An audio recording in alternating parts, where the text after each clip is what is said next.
Today marks the 5-year anniversary of when a retaining wall next to the Mulberry Street Bridge in Harrisburg collapsed.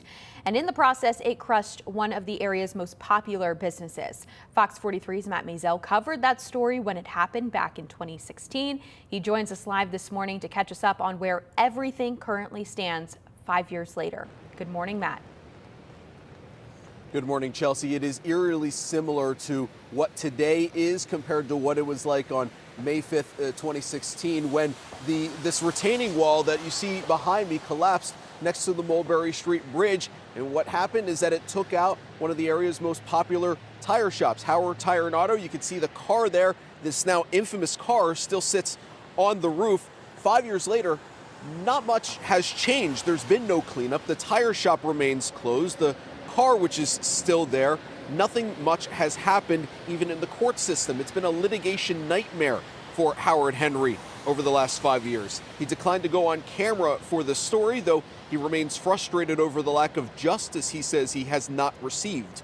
We have spoken to him many times in the last few years, including in August 2019, after a judge ordered the owners of the McFarland apartment complex above Howard Tire and Auto responsible for the hillside cleanup. But there's a lot of obstacles in there that are clouding that light that make me kind of wonder what it is.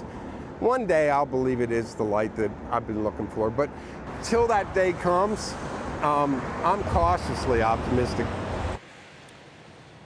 For Howard Henry, this has been a 5-year odyssey, which has ultimately cost him his business and livelihood. It started 5 years ago today when the wall above his tire shop collapsed. 2 months later, the McFarland apartment complex above was condemned. 5 months after the collapse, Howard Tire and Auto was forced to close.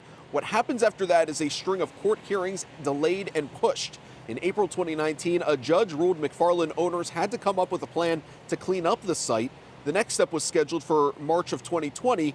But the courts were closed due to COVID-19 and the pandemic. The judge also was removed by the Pennsylvania Supreme Court after he was caught taking unemployment money from the pandemic. In August, the new judge ordered the cleanup must begin, and that is finally expected to start in June. That last bit, according to Harrisburg city officials. We reached out to Harrisburg Mayor Eric Papenfuse for this story.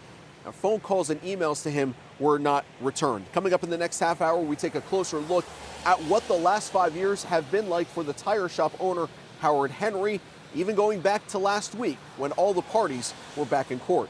We're live in Harrisburg this morning. I'm Matt Maisel, Fox 43 News.